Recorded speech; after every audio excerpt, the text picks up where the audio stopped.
Hai, kenalin nama aku Salma Zakia Zahra, aku dari Teknologi Pangan Undip angkatan 2019. Nah, kali ini aku akan membuat sukune yakitori atau bisa disebut juga yaitu bakso ala-ala Jepang gitu. Nah, bahan dasarnya adalah daging ayam. Mau tahu gimana lebih lengkapnya? Ayo ikutin.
Hai, jadi sekarang aku mau nyobain sukune yakitorinya.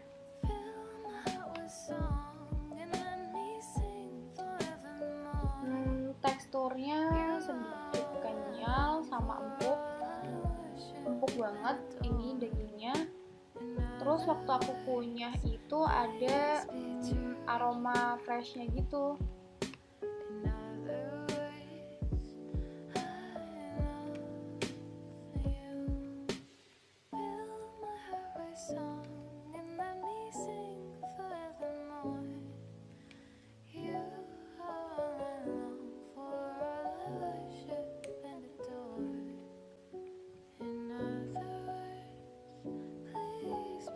Buat penjelasan lebih lengkapnya, tunggu ya, aku selesaiin makannya dulu. Dadah! Oke, nah tadi kan udah lihat bahan-bahannya, terus udah lihat proses pembuatannya, udah lihat reaksi aku makan juga gitu. Nah, sekarang waktunya kita membahas lebih dalam, membahas fenomena-fenomena, membahas tekstur dan lain-lain, oke? Nah, tadi kan udah sempat aku singgung-singgung sedikit mengenai tekstur dari sukune yakitori ini. Jadi benar, teksturnya itu dia empuk dan sedikit kenyal tapi dominan empuknya gitu. Terus dari segi rasanya dia itu agak ada kayak ada aroma segernya gitu. Dari segi warna kalian bisa lihat waktu aku makan atau waktu sukune yakitorinya lagi direbus itu warna dagingnya setelah direbus atau setelah matang itu warnanya tuh putih gitu. Terus buat tingkat kejusian si baksonya itu tuh menurut aku cukup juicy karena waktu baksonya aku potong itu dia ngeluarin air, ada kayak air yang keluar gitu. Nah itu kan berarti menandakan bahwa si daging itu masih mengikat air gitu, masih mampu mempertahankan daya ikat airnya gitu. Oke, jadi kalian ingat nggak waktu di proses pembuatannya atau proses masaknya itu kan bahan-bahannya tuh aku nambahin ada telur, terus ada jahe, terus ada tepung tapioka gitu kan dan lain-lain gitu. Nah, bahan-bahan tersebut itu ternyata memberikan pengaruh gitu terhadap tekstur dan aroma dan lain-lain pada sukune yakitori yang aku buat gitu. Nah, jadi di dalam telur itu kan ada putih telur sama ada kuning telur gitu. Nah, Jadi putih telur itu sebenarnya, keberadaan si putih telur itu dia itu sebagai pengenyal alami gitu. Karena putih telur itu kan mengandung protein ya. Nah, protein ketika nantinya dipanaskan itu tuh akan menggumpal. Jadi protein pada putih telur itu ketika dipanaskan akan menggumpal terus membentuk gel dan akan mengompakkan daging gitu. Jadi keberadaan putih telur ini efeknya itu sebagai pengenyal alami gitu. Nah, terus kan ada kuning telur ya. Aku juga masukin kuning telurnya gitu. Jadi kuning telurnya itu dia membuat bakso ini empuk gitu. Kuning telur itu dia mengandung lecithin. Nah, lecithin pada bakso ini tuh berfungsi sebagai emulsifier gitu. Dimana yang menstabilkan emulsi pada bakso gitu. Nah, lecithin bisa berikatan dengan air dan lemak. Karena dapat berikatan dengan air gitu kan, jadi kadar airnya tuh tinggi gitu. Kadar air pada telur yang tinggi itu menyebabkan produk yang dihasilkannya itu lunak. Lunak ini beda ya teman-teman sama keempukan gitu. Jadi kalau putih telur itu dia bekerja sebagai pengenyal alami gitu. Kalau kuning telur ini dia akan memberikan efek yang empuk gitu, produk yang hasilnya tuh empuk gitu. Nah, maka dari itu kenapa tadi seperti yang aku sebutkan di awal, kalau teksturnya tuh dia agak kenyal sih, tapi empuk juga, lebih ke empuk gitu. Kan kalau biasanya nih kalau makan bakso ada kenyal gitu kan. Nah, ini tuh lebih ke ya kenyal sedikit tapi lebih dominan empuknya gitu, karena emang di sini aku menambahkan kuning telur gitu, nggak cuma putih telurnya aja. Bisa jadi nih ya kalau misalnya aku nambahin putih telurnya aja, itu produk yang dihasilkan itu akan lebih kenyal gitu. Nah, terus inget nggak, aku kan nambahin tepung ya, tepung maizena gitu. Jadi tepung di sini itu berfungsi sebagai itu gunanya untuk memperbaiki tekstur daging, terus meningkatkan elastisitas daging, terus meningkatkan daya ikat air, mengurangi penyusutan akibat pemasakan gitu. Terus tadi aku sempat bilang juga kalau aroma dari bakso yang aku makan itu segar gitu, nggak amis. Nah, aroma yang timbul pada jahe itu disebabkan oleh adanya minyak atsiri di dalam jahenya. Di dalam jahe itu ada namanya senyawa gingerol, terus ada senyawa turunan terpenoid. Pokoknya senyawa-senyawa yang ada pada jahe itu, senyawa-senyawa aromatik yang ada pada jahe itu yang menimbulkan aroma pada jahe gitu. Nah, dari tadi kan bahas bahan-bahan tambahan yang aku pakai gitu ya. Nah, ternyata bahan utamanya yaitu daging juga memberikan peranan terhadap hasil produk yang aku buat ini gitu. Jadi di dalam daging itu kan ada protein ya, dimana daging ayam itu juga sebagai sumber protein gitu.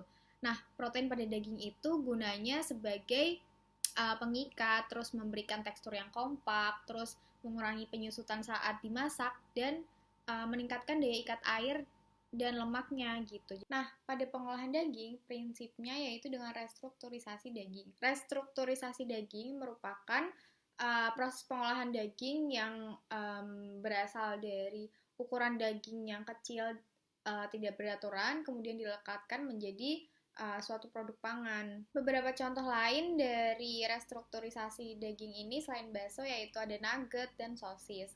Nah, restrukturisasi daging ini memiliki fungsi yaitu meningkatkan palatabilitas daging. Teknologi restrukturisasi daging ini memiliki beberapa keuntungan gitu.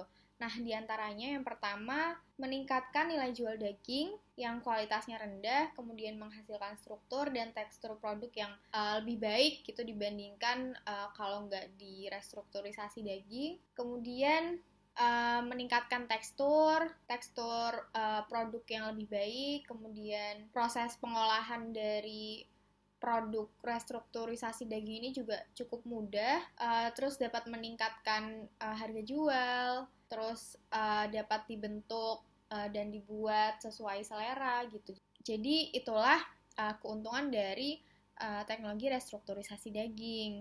Nah, prinsip dari restrukturisasi daging ini adalah terbentuknya matriks pada permukaan daging sehingga bahan yang berasal dari potongan daging yang ukurannya kecil-kecil itu tuh bisa bersatu gitu, bisa terikat secara bersama-sama. Nah, dalam pengikatan itu dibutuhkannya bahan pengikat gitu. Nah, kalau pada pembuatan kuno yakitori ini yang aku buat ini, bakso yang aku buat ini, salah satu bahan pengikatnya yaitu dengan tepung maizena gitu. Oke, sekarang kita bahas ada beberapa reaksi yang terjadi ketika aku memasak bakso atau sukune yakitorinya itu. Yang pertama ada reaksi browning non-enzimatis, yaitu reaksi Maillard. Jadi reaksi Maillard ini terjadi ketika aku menggoreng dagingnya. Kan ingat nggak waktu aku goreng daging, lama-kelamaan kan si daging itu akan berubah menjadi warna coklat kan, ada sedikit coklat.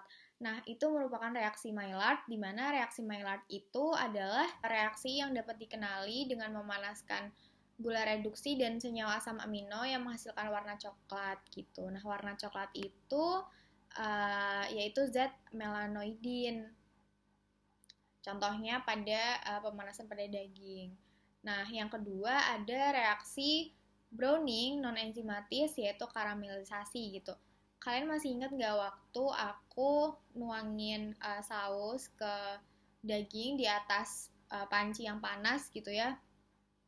Nah, terus kan itu langsung jadi coklat banget kan. Terus di pan-nya juga ada kayak sausnya yang mengental, terus warnanya coklat gitu kan. Nah, itu merupakan reaksi karamelisasi. Nah, karamelisasi ini merupakan reaksi yang terjadi antara interaksi gula dengan suhu yang tinggi gitu. Nah, reaksi karamelisasi ini terjadi tidak membutuhkan asam amino, tetapi adanya interaksi antara gula dengan suhu yang tinggi gitu. Kemudian untuk teknik pengolahan pemasakan yang aku pakai itu aku menggunakan dua cara. Yang pertama dengan moist heat cooking atau memasak dengan panas basah, dan dry heat cooking gitu atau memasak dengan panas kering. Nah, apa sih bedanya gitu? Nah, kalau panas basah atau moist heat cooking itu memasak dengan menggunakan air gitu, bisa dengan uap air atau bisa direbus gitu kan. Kalau aku tadi masaknya tuh direbus gitu.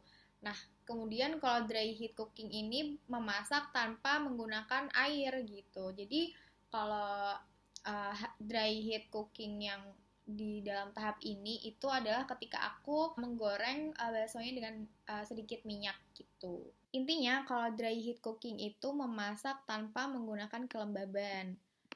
Oke deh, karena kita udah di penghujung video, semoga video kali ini bermanfaat. Sekian, dah.